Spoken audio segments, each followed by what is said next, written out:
Sziasztok! Megnézzük, hogy mi újság azokkal a szeretett személyekkel, akik nők. És ezért azt mondom, hogy nem csak férfiaknak szól, hanem bárkinek is, és akár rólad is szólhat, mert itt szeretett nő, erről van szó, és akár te is lehetsz a szeretett nő, mint néző. Úgyhogy ezt csináljuk most, mert már nagyon régen csináltam ilyet. Bele is kezdünk akkor, jó? Megnézzük, hogy mi a helyzet ezzel a szeretett nővel, mit lehet tudni.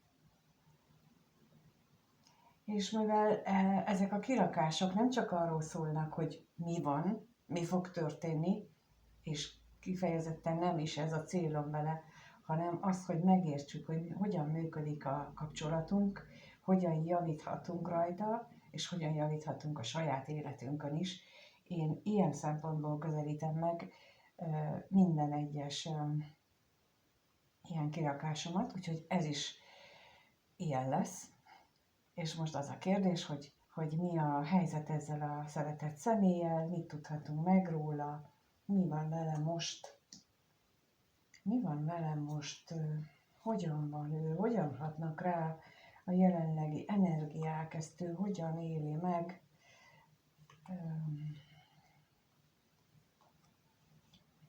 Lehetséges, itt nagyon sok minden történik a háttérben, úgy látom, mert lehetséges, hogy hamis vágyakat kerget, hamis ábrándokat kerget, és azért, mert valahogy úgy éli meg a mindennapjait, hogy nem elég jó, olyan üres, olyan semmi. És ez eléggé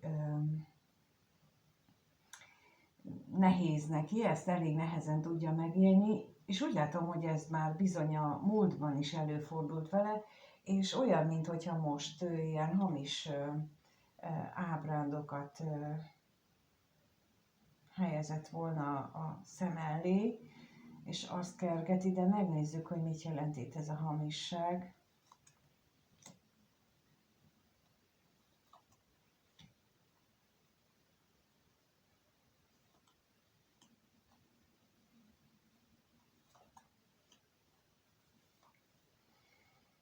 Egyeseknél ez a hamis ábránd, ez kapcsolódhat egy olyan személyhez, aki számára kedves, de mindenképpen fontos, ha nem is kedves, mindenképpen fontos személy, és hogy az a személy majd ilyen hatalmas átalakuláson megy keresztül, illetve, hogy hátra tudja hagyni azokat a dolgait, ami az életüket megnehezíti. Ez lehet ez az egyik ilyen hamis ábránd. A másik az, ami lehetséges az, hogy tehát nem csak egyszerűen az, hogy megváltozik, hanem hogy ott hagy bizonyos élethelyzetet, ahol ő neki nagyon nem jó ezt a szeretett nő szerint. És megnézzük a betegséget. Mit tudhatunk meg erről a betegségről?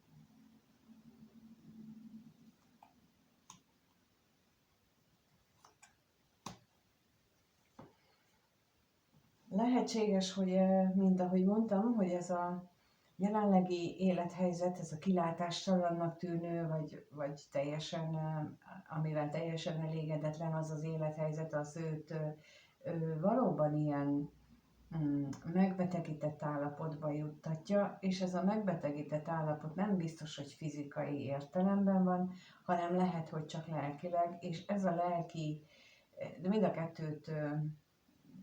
a két esetben az a helyzet, hogy őt a magába nézésre bíztatja ez a helyzet.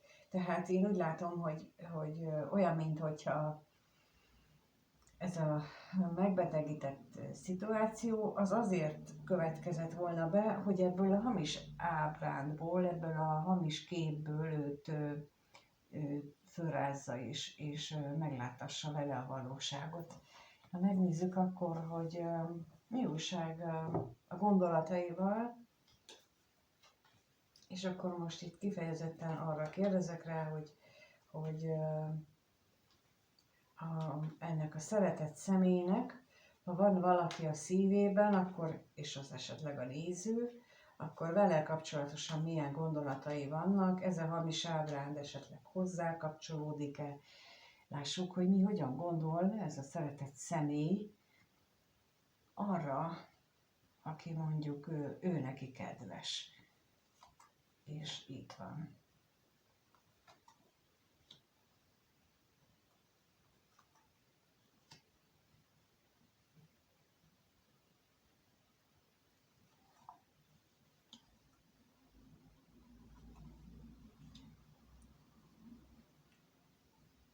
Itt úgy tűnik, hogy nagy vágya az, hogy ők ketten együtt legyenek egy párkapcsolatban. Ő viszont nagyon fél attól, hogy osztoznia kell ezen a személyen, akár úgy, hogy hármas kapcsolódásban, illetve attól is félhet még, hogy az érzések azok elég ridegek maradnak, tehát nem kerül kimutatásra, hogy is az érzések azok nem lesznek a mindennapjai része. Na miért van itt ez a katonatisztlások? Mert mi ez a...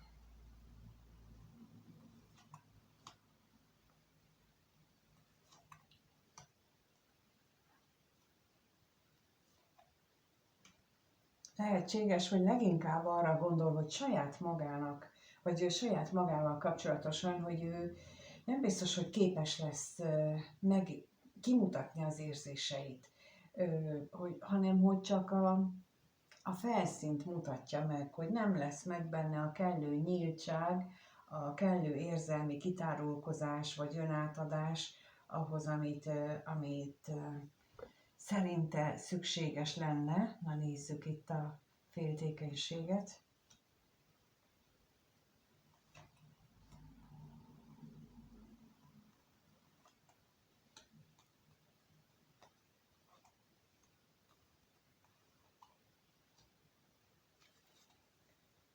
Attól is tarthat tulajdonképpen, így az érzelmekkel összefüggésben, hogy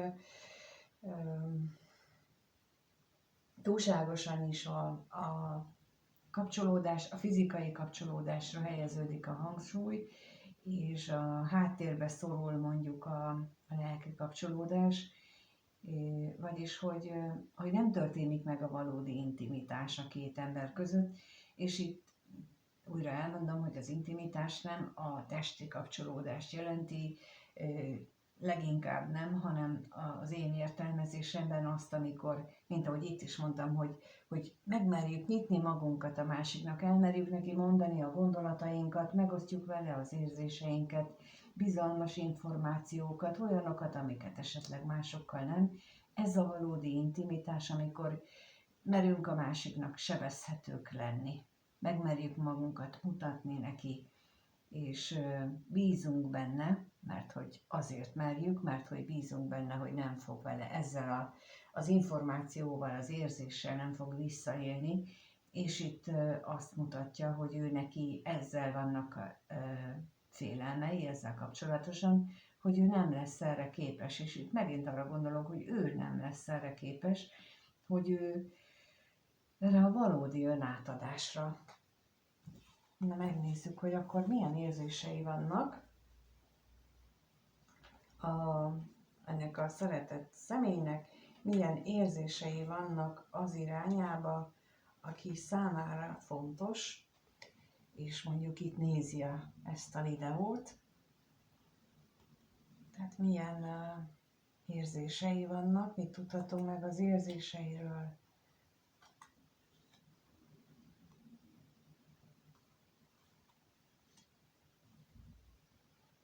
Mit tudhatunk meg az érzéseiről?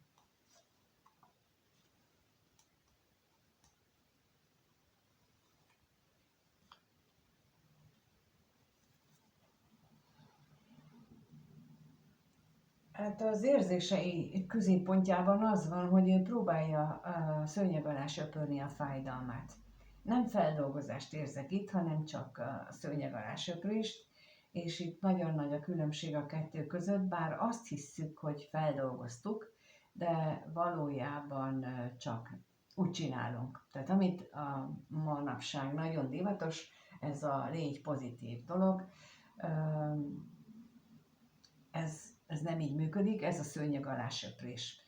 Amit én képviselek, hogy hogyan lehet ezt megoldani, az a módszer, hogy amikor valami régi negatív emlék eszünkbe jut, akkor azt lecserélem egy jó gondolattal. Tehát nem viszem bele magam újra és újra abba a régi emlékbe, ezzel mélyítem magamban a sebet, hanem lecserélem arra egy mármilyen másik gondolatra, és utána pedig ez csak azért, hogy ne annak adjak fókuszt, és utána pedig elkezdek azzal foglalkozni, hogy ott mi történt bennem, milyen, és akkor arra teszek fel magamnak kérdéseket, hogy miért van ez, hogy én újra és újra ezzel a fájdalmas emlékkel foglalkozom. Mert itt látszik, hogy valahogy ő szeretné megújítani itt az egész kapcsolatot, szeretné az érzéseiben is valami újat hozni, de már jó ideje. Csak itt azt látom a legnagyobb problémának, hogy ő nem mer szembenézni a valódi érzésekkel, és bizony ezzel lenne dolog. Megnézzük itt akkor még a tolvajt, hogy az mit mutat meg. A tolvaj.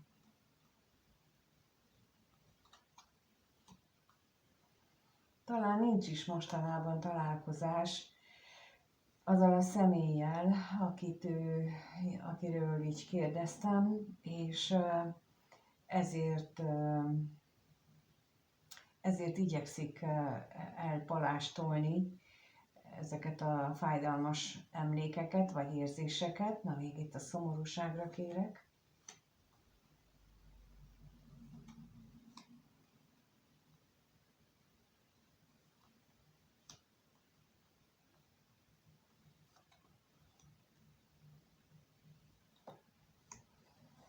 Mert azért akarja elpalástolni, mert újra és újra eszébe jutnak azok az akadályok, amelyek megakadályozzák azt, hogy ő valóban tudjon érezni, vagy a múltban, tehát amit ő a múltban megélt, és ezek újra és újra előtérbe vagy jönnek.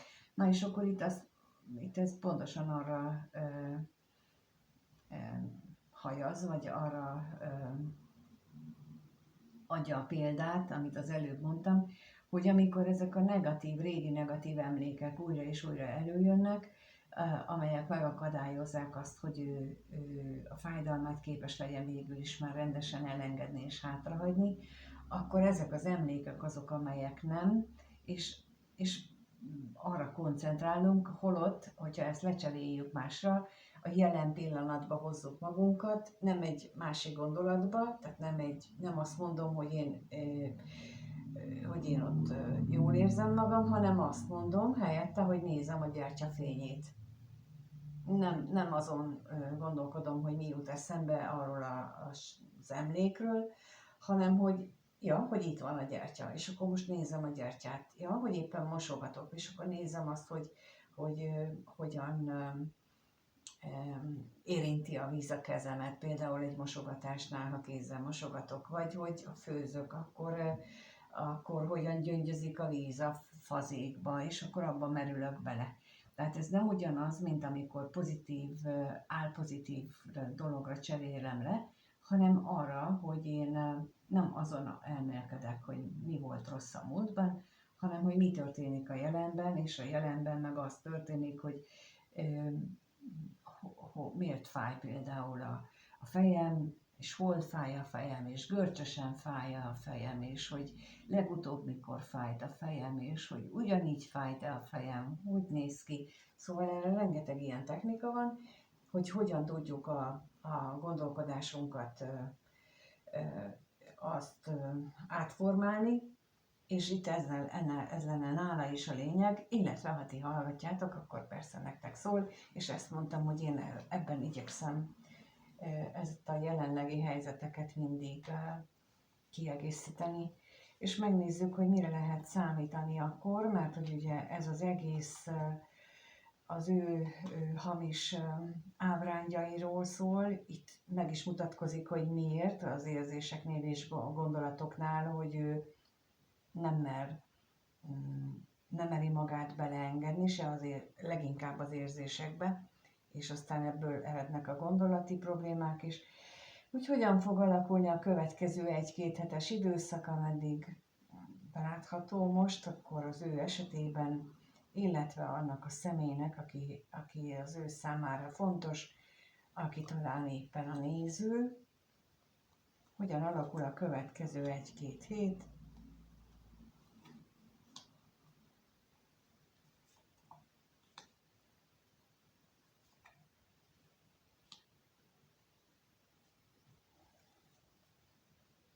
Lehetséges, hogy azért hatással lesznek rá az égi energiák, mert olyan, minthogyha itt az ő hozzáállásában, a kapcsolathoz, egy találkozáshoz való hozzáállásában is változás következne be, illetve nézőpontváltozás leginkább. Na, itt az örvendezésre kérlek szépen.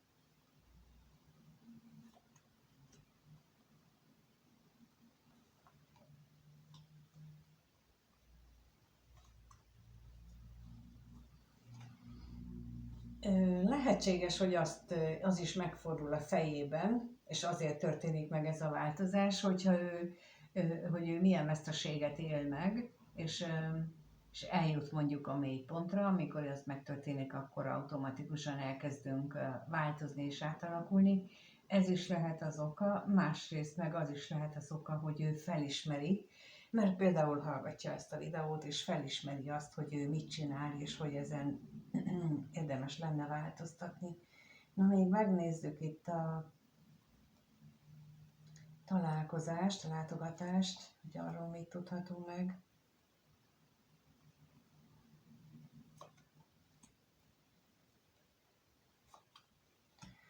Hát ő kitartóan vágyik erre a találkozásra, vágyik arra, ami ott a gondolatnál is már kijött, hogy ő nagyon is reménykedik abban, hogy ebből egy ilyen tartós kapcsolat lesz, és nem csak egy ilyen átmeneti dolog. És úgy látom, hogy erre a következő időszakban legalábbis az energiák biztosan fogják terelgetni, és az, hogy kinél fog ez valójában megmutatkozni, azt nem tudom, mert azért azt tudni kell, hogy hiába vannak körülöttünk az energiák, hiába látok én itt ebben a kártyában bármit, hogyha valaki a szabad akaratánál fogva teljesen másképp dönt. És nagyon-nagyon el tudunk csúszni, még akkor is például, ha már megfejlődtünk dolgokat, pillanatok alatt vissza tudunk esni, és pillanatok alatt teljesen mást csinálunk, mint ahogy az például itt most látszik.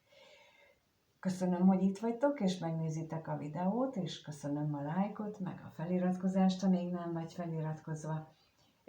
Írd meg kommentbe, hogyha bármilyen véleményed van, vagy szeretnéd a tapasztalatodat, vagy a gondolatodat megosztani, szívesen olvasom. Köszönöm, és amíg nem találkozunk, mindenkinek minden jót kívánok, sziasztok!